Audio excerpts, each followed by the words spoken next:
ये 10 से 12 इंच, ठीक है, या आपको मान लो 20 से 25 सेंटीमीटर, वही हो गया इंच में। और हम लोग 10 से 12 इंच गार्ड रेल को एक स्टैंडर्ड मानते हैं, ठीक है। तो अब ये मानिए, तो ये देखिए अब अच्छा, ये व्यवस्था भी डिपेंड करती है, या तो आप चारों तरफ लगा सकते हैं, या आप एक तरफ रख सकते हैं, एक तरफ अगर उसका नाद है खाने वाला और वो सब भी है, ठीक है। लेकिन हम ये बात को बोलेंगे आप चारों तरफ बनाइए व्यवस्था। क्यों चारों तरफ बनाइए? क्योंकि वो चारों तरफ कहीं पे भी वो बैठ सकती है, कहीं पे भी वो बच्चे को दबा सकती है। आप अगर चारों तरफ अपने पूरे रूम में गार्ड रेल लगाते हैं तो आपके बच्चे ज्यादा अच्छे से सर्वाइव करते हैं, ठीक है। ये बहुत बड़ी व्यवस्था नहीं है, बस ये है कि सिंपल आपको पोल लगाने से आपके क्रशिंग और टेम्परिंग में जो हर बार आपके 2 से 3 बच्चे या 5 बच्चे आपके मर सकते हैं, वो बच्चे आपके नहीं मरेंगे, ठीक है। मैम ये पूरा रूम है या उसका सेल है? बस शेड जो अंदर का जो रूम है ना, बाहर कवर्ड एरिया है। नहीं, मैं ये पूछ रहा था ये सेल जो है ना, ये पर्टिकुलर उसका सेल है या बड़ा सा हॉल है? ये मादा का सेल है, मादा का है, ये प्राइवेट है। प्राइवेट है। बस देखिए 10 से 15 अगर आपका फैटनर रखे हो, चाइल्ड वार्ड है ना, जो फैटनर रखे हो, जो या जिनको आप मार्केट रेट तक ले जाके बेचने वाले हो, वैसे तो आप 10 से 15 आप एक साथ रख लीजिए। लेकिन जो आपके मादा है, जो बच्चा देने वाली है, उसको बोलते हैं फैरोइंग मादा, ठीक है, जिनके बच्चे फैरो होने वाले हैं, बच्चे देने वाली है, उसको आप 1 से 2 हफ्ते पहले आप उनको फैरोइंग पेन में क्या करोगे, शिफ्ट कर दोगे। क्यों कर दोगे? ये गाय में भी होता है, हर जानवर में हम लोग ये करते हैं, सुकर में कोई अलग नहीं। 10 से 15 वीक पहले जो हमारा एक्सपेक्टेड है, कितने दिन का होता है बच्चा, कितने दिन में देती है? 114 दिन में, ठीक है। 114 दिन में तो मानिए 100 दिन के बाद हम लोग को एक्सपेक्टेड है कि 2 हफ्ते बाद बच्चा पैदा होगा। 2 हफ्ता प्लस माइनस 5 दिन रखिए उसको, तो 10 दिन बाद भी हो सकता है, ठीक है। तो हम लोग 2 हफ्ता हमारा जो एक्सपेक्टेड है कि अभी होने वाला है, उसके पहले हम लोग उसको फैरोइंग पेन में शिफ्ट कर देंगे। क्यों शिफ्ट कर देंगे? जिससे वो शांत रहे, किसी से लड़ाई झगड़ा ना हो, एग्रेसिव ना हो, अपना कूल काम बढ़िया से पोताई करके, चूना छिड़काई करके साफ सुथरे शेड में रखें। क्योंकि बच्चा पैदा होगा तो हमको कोई इन्फेक्शन नहीं चाहिए, उस समय उसका जो प्रतिरोधात्मक क्षमता है रोगों से बहुत कम होगा, पिगलेट का, बच्चों का, माँ का भी कम रहेगा। तो हम लोग क्या चाहेंगे, ऐसा व्यवस्था बनाए जहाँ पे साफ सुथरा शेड रहे, शांत एरिया रहे, वो जो बच्चा पैदा करे तो बिल्कुल कूलली कामली बच्चा पैदा। हम लोग नहीं चाहते हैं कि, क्योंकि वही हम लोग का मेहनत है ना, जो आज मतलब बच्चा के रूप में आ रही है, ठीक है। तो वो उसको बोलते हैं फैरोइंग पेन, जिसमें एक मादा एक ही पेन में रहती है। हम यहाँ ये जो फीमेल है वो बच्चे पैदा होने के बाद भी रहेगी यहीं पर। फिर हम लोग फैरोइंग सो में तो हम लोग एक ही को रखते हैं, ठीक है। लेकिन हम लोग जैसे क्या होता है ना, व्यवस्था होता है, अब वो आपका डिपेंड करता है कि आपकी वही लागत, मैं बार बार बोल रही हूँ, कितना लागत है। क्योंकि बोर के लिए, जो नर के लिए तो आप अलग अलग ही व्यवस्था बनाते हो, क्योंकि बोर अपन ज्यादा नहीं रखते हैं। बोर कितना रखते हैं? 100 के बीच में कितना रखते हैं? आप लोग कितना रखते हैं 100 के बीच में? 100 बोर नहीं है, 100 में 3, और आप कितना रखी है? 1 रखिए। आपके पास तो कम है जाने, है ना। अगर मतलब आप ऐसे भी देखिए तो 100, जैसे इंटेंसिव सिस्टम जो हम लोग बोलते हैं, जो ब्रीडिंग फार्म रखते हैं, 100 में अपन लोग 5 से ज्यादा नहीं रखते, ठीक है। 5 से ज्यादा कहीं पे भी ब्रीडर भी जो रहता है ना प्रजनन के लिए ही, जो सीड सेंटर होता है, वहां पे भी 5 है, ठीक है। तो उसमें क्या करेंगे, नर के लिए तो अलग अलग बना देंगे, मादा के लिए अपन बहुत अलग अलग। फैरोइंग सो सब जगह, फैरोइंग क्रेट जो है पैदा होने के, उसमें तो बिल्कुल अलग अलग आपको रखना है। लेकिन अगर आप मादा के लिए अलग अलग रख सकते हो कमरे, जैसे आपके पास 20 मादा है, आप 20 को अपना वो करके रख सकते हो, तो बहुत अच्छी बात है। फैटनर को तो आप साथ में आप लोग रेस करोगे। कहीं कहीं क्या होता है, ग्रोइंग एज में जो बच्चे बढ़ते उम्र वाले में 30 को भी एक साथ रखते हैं। हम बोलेंगे 10-15 को आप साथ में आप रखिए, बढ़ाइए, और एक मार्केट एज से फिर निकाल दीजिए, ठीक है। हाँ,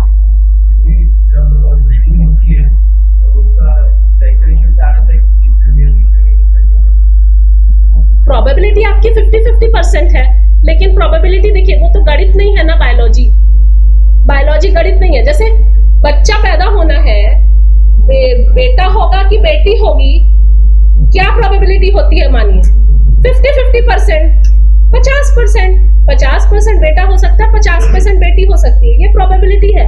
लेकिन जरूरी नहीं है, जुड़वा भी होते हैं तो दोनों बेटी भी हो सकती है, दोनों बेटा भी हो सकता है। अभी ये सेक्स्ड सीमन जो है इन केस ऑफ पिग नहीं आया है, सेक्स्ड सीमन जो है वो फिर भी कैटल फार्म में आ गया है। गाय के लिए आपको सेक्स्ड सीमन हरियाणा में लोग खरीदने लगे हैं 300 रुपए प्रति डोज। सेक्स्ड सीमन मतलब उसमें पता है कि इससे करेंगे या तो हमको ये मिलेगा, वो आ गया है। फिर भी अभी हमारे इसमें नहीं इतना आया है, हम लोग ब्रीडिंग कराते हैं। आपको प्रोबेबिलिटी देखिए 50% है गणित के हिसाब से, लेकिन वो प्रोबेबिलिटी 50% में 50 ही आएगा, ये कोई ये नहीं कर सकते बायोलॉजी सिस्टम में। अनटिल एंड अनलेस हम लोग सेक्स्ड सीमन बनाए, तो अभी हमको जितना पता है सेक्स्ड सीमन अपन के इधर अवेलेबिलिटी नहीं है। हाँ, कैटल में है, हरियाणा पंजाब में कृषक जो है सेक्स्ड सीमन एक मतलब डोज मानिए आपका 300 350 रुपए का डोज हम लोग लेके कर रहे हैं सब्सिडाइज रेट में। मतलब उसका मेन डोज लेने जाओगे तो कितना पड़ेगा, है ना। तो प्रोबेबिलिटी मानिए, मतलब उसका दर मानिए कि कितना होना चाहिए, 50%। संभावना की बात कर रहे हैं, लेकिन एक्चुअल होगा कि नहीं तो बायोलॉजी सिस्टम है ना।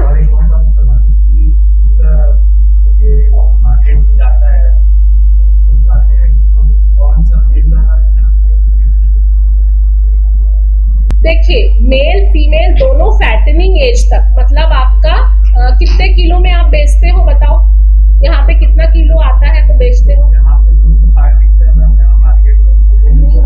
वजन बेचने का वजन आप लोग कितने में बेचते हैं? जहाँ 90 kg आता है आपका, भारतीय उसमें भी आपका 60 से 70 kg भी आता है तो लोग बेचते हैं, ठीक है।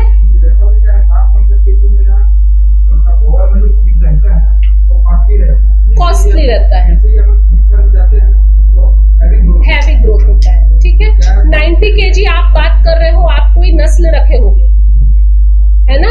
आपने नस्ल रखा होगा लार्ज व्हाइट यॉर्कशायर, लैंड्रेस रखा होगा, हैम्पशायर रखा होगा, तो उसको तो आपको मिल जाएगा। हैम्पशायर नहीं रखे, लार्ज व्हाइट रखे, लार्ज व्हाइट मिडिल व्हाइट उतना वेट देगा, लेकिन जो देसी है, देसी उतना तक नहीं बढ़ जाएगा, आपको 60-70 में ही बेचना पड़ेगा, ठीक है। अब देखो बात समझो, यहाँ पे मेल फीमेल का जब आपका प्यूबर्टी बहुत अटेन नहीं करता है, जब देखो बोर का अगर अपन बात करें, नर का जो पूरा सेक्सुअल मैच्योरिटी अटेन कर लेगा, उसके मीट में भी क्या होगा, उसके मीट में महक आ जाएगा टेस्टोस्टेरोन का। लोग उसको नहीं पसंद करेंगे। जो हम लोग प्रजनन के लिए रखे हैं उसको आप बेचोगे तो उस वेट तक नहीं उस रेट तक नहीं बिकाएगा। क्यों? क्योंकि टेस्टोस्टेरोन की महक आ जाएगी। जैसे बकरे में भी उसका आप देखो, या कोई भी मेल की बात करो तो एक हार्मोन होता है उसका, आपका एक वो इफेक्ट आ जाएगा, ठीक है। हाँ, महक आता है, लोग उसको नहीं पसंद। तो आप एक वजन तक बढ़ाते हो जहाँ पे जो हार्मोनल उसका कंडीशन उतना बढ़ा नहीं है, तो मेल फीमेल दोनों को वेट के हिसाब से आपका सिमिलर बिकेगा। फीमेल भी अगर आप फरोइंग सो मतलब जो मादा पूरा बच्चा दे रही है सब, उसको भी आप जब बेचेंगे तो उसका भी पोर्क उस क्वालिटी का नहीं होगा जो आप फैटनर करके बेच रहे हैं। वहां पे भी आपको वजन पैसा उस हिसाब से नहीं मिलेगा। क्यों? क्योंकि मीट सिंपल सी चीज है ना यार। ब्रॉयलर को भी आप बेचो या आप लेयर को बेचो, दोनों का मीट में फर्क रहेगा। जो आप बूढ़ी स्पेंट हैन को बेच रहे हो और आप नॉर्मल चिकन का ही आप ले लो, स्वाद उतना नहीं आएगा, उसका मीट टेंडर नहीं रहेगा, उतना जूसी नहीं रहेगा, वो थोड़ा सा क्या रहेगा, रफ कोर्स रहेगा, उसमें फाइबर ज्यादा आ जाएगा। तो आपका नर और मादा जब बहुत प्रजनन वाले एज वाले को आप बेचोगे तो उतना उम्र नहीं, आपको उतना वो नहीं मिलेगा। फैटनिंग करके बेचोगे जब आपका बहुत सेक्सुअल मैच्योर दोनों ही नहीं है, नर मादा का, आपको दोनों का वेट सिमिलर ही मिलना चाहिए। अभी आप लोग बताइए, आप लोग को भी सिमिलर वैसे ही मिलता होगा? बराबर रहेगा, क्योंकि उसमें फर्क नहीं आया ना, उसके मीट में टेस्टोस्टेरोन नहीं बढ़ाया, उस एज तक नहीं रहा कि उसके मांस में उतना फर्क आए। समझे बात को? तो इसीलिए वो मार्केट या फैटनर हम लोग अलग रहते हैं, ग्रो करके फैटनिंग करा के उसको बेच दिए। जो प्रजनन कराने के लिए रखे हैं, जिनको बूढ़ा कर दिए या जिसका, तो उसके मीट में फर्क आएगा, चाहे वो मेल नर हो या मादा, ठीक है। अब हम लोग बात कर रहे थे कितना एरिया चाहिए पर एनिमल, जो है 2 मीटर स्क्वायर तक लगता है, ठीक है। अगर हम लोग बात करें जो फरोइंग वाली मादाएं हैं जिनका बच्चा पैदा हो रहा है, उसको हम लोग 10 मीटर स्क्वायर तक स्पेस जगह देते हैं। 10 मीटर स्क्वायर, ठीक है। और अगर हम लोग नॉर्मल फैटनिंग की बात करें तो प्रति पशु जो है हम लोग देते हैं 2 मीटर स्क्वायर। आप लोग कितना कितना दे रहे हो? आप लोग कितना दे रहे हो एक साथ? नहीं तो कितना कितना दे रहे हो पर ऐसा करके लंबा दे दिए हो, उसमें इकट्ठा रखते हैं आप लोग, ठीक है। प्रति पशु जैसे आप लोगों को 2 मीटर स्क्वायर आपको देना है। और अगर आप लोग फरोइंग वाले जानवर जो मादा रख रहे हो, जिसको अलग से रख रहे हो, उसको 10 मीटर स्क्वायर का स्पेस हम लोग देते हैं। अब अगर आप लोग नर को भी रख रहे हो, क्योंकि इसमें तो एआई वगैरह नहीं, आप नर को रखते हैं, ठीक है, तो उसका मैं आपको बता देना कि आप लोग ये जो आक्षेपित जो स्थान है नर सूकर का, ये लिख सकते हैं आप 6 से लेके 7.5, ठीक है। हाँ, और आपका ना जो बेसिकली जो पशु है, पशु की संख्या भी है कि नर का जो है अपन लोग सिंगल को सिंगल में रखते हैं, मतलब नर के लिए जो बाड़ा बनाएंगे वो सिंगल को, एक पशु को एक ही बाड़े अलग रखेंगे, ठीक है, उसका स्थान। फिर सूकर के बच्चे जो अपन लोग बोल रहे हैं फैटनिंग करके, जैसे वो भी रख रहे हैं, आप इकट्ठे रख रहे हैं, 30 बच्चों को आप इकट्ठे रख सकते हैं, है ना, एक साथ एक बाड़े में। जो मादा या गाभिन की बात बोले, जो ब्याने वाली है, जिसको फरोइंग होने वाला है, वो भी क्या करेंगे अपन लोग सिंगल को सिंगल में रखेंगे, ठीक है। बच्चों और आपकी शुष्क सूत्री जो मादाएं, जिसका आप बात किए थे कि मादा को साथ में नहीं रख सकते, साथ में रखते हैं हम लोग, 10-15 भी रखते हैं। 10 मादाओं को जो कि अभी गाभिन नहीं है, ब्याने नहीं वाली, उनको अपन लोग 10 को एक साथ रख सकते हैं, ठीक है। समझ में आया? मतलब नर है, प्रजनन के लिए आप रखे हो, 3 रखे हो, 5 रखे हो, जिसको उसको सबको अलग अलग जगह देना पड़ेगा, एक दूसरे से अलग देना पड़ेगा, ठीक। अगर जो मादाएं हैं जो कि ब्याने वाली हैं, जो गाभिन हैं, उनको क्या करना पड़ेगा, उनको भी अलग अलग कमरे में रखना पड़ेगा। अगर आप मार्केट एज के लिए फैटनर रख रहे हो तो उनको आप कितने रख सकते हो? 30 एक साथ रख सकते हो। जो ऐसी मादाएं जो गाभिन नहीं है, जो ब्याने नहीं वाली, उनको आप 10 जानवर को इकट्ठे रख सकते हैं, ठीक है। तब आप एक साथ रख सकते हैं, क्योंकि उसमें लड़ाई झगड़ा या उसमें एक दूसरे को इंजुरी भी होगा तो एबॉर्शन और उस सब चीजों का खतरा हम लोग को नहीं होगा, ठीक। हम लोग बात कर चुके हैं सूकर का जो फर्श है कंक्रीट का रहे, बहुत अच्छा है, ठीक है। कंक्रीट फ्लोरिंग होना चाहिए, सीमेंटेड होना चाहिए। जो फर्श है कंक्रीट करने के बाद एकदम चिकना टाइल्स वैसा मत बना दीजिएगा। जानवरों का और इंसान का फर्श का बहुत डिफरेंस रहता है। हम लोगों को वो स्लिप नहीं करवाना है जानवर को। हम लोगों को उसका जो फर्श है, भले कंक्रीट या सीमेंट का कर रहे हैं, हम लोग को उसको खुरदुरा करना है, ठीक है, टाका देना। जो भी आप कर रहे हो टाका देके, मतलब ऐसे स्लिप नहीं होना चाहिए। हाँ, आप पत्थर का भी फर्श दे सकते हो, कोई दिक्कत नहीं है, बस ये है कि टाका दे दो, प्लेन ना हो, क्या हो, बस टूटा रहे, खुरदुरा रहे, स्लिप ना हो, बस इसका एक वो है कि स्लिप ना हो, स्लिपरी या चिकना बहुत ना हो, कि मतलब जानवर जो है वो फिसल जाए, क्योंकि डिसलोकेशन, हड्डी का डिसलोकेशन, स्लिप होने से ये सब बहुत दिक्कतें आती है। तो आप लोग को पैसा मुनाफे के लिए अपन खोल रहे हैं ना, अपन चाहते हैं कि दवा दारू में उसको कम से कम खर्चा आए, हम लोगों को उन चीजों की वजह से, अपनी गलतियों की वजह से उनको नुकसान ना। तो फर्श आप कंक्रीट रखें, आप उसको सीमेंटेड रखें, बस आप चिकना मत रखें, थोड़ा सा आप ऐसा रखिए कि स्लिप ना हो जाए, ठीक है।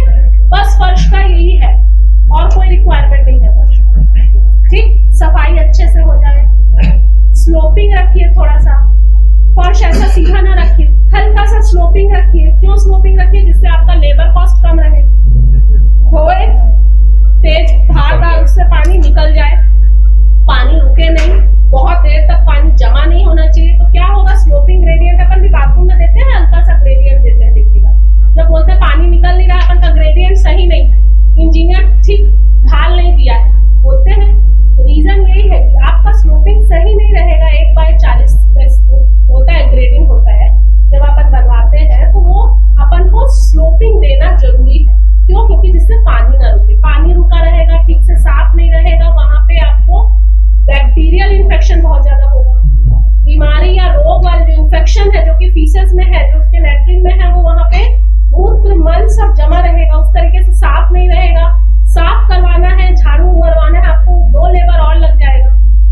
ठीक है। तो आपको जब बनवाना है तो आपको पहला फर्श आप कंक्रीट या सीमेंटेड बनाइए, स्लोपिंग दे दीजिए, चिकना ना रखिए, ठीक है। यही फर्श का बस रिक्वायरमेंट है और कुछ ज्यादा इसमें ये नहीं, ठीक।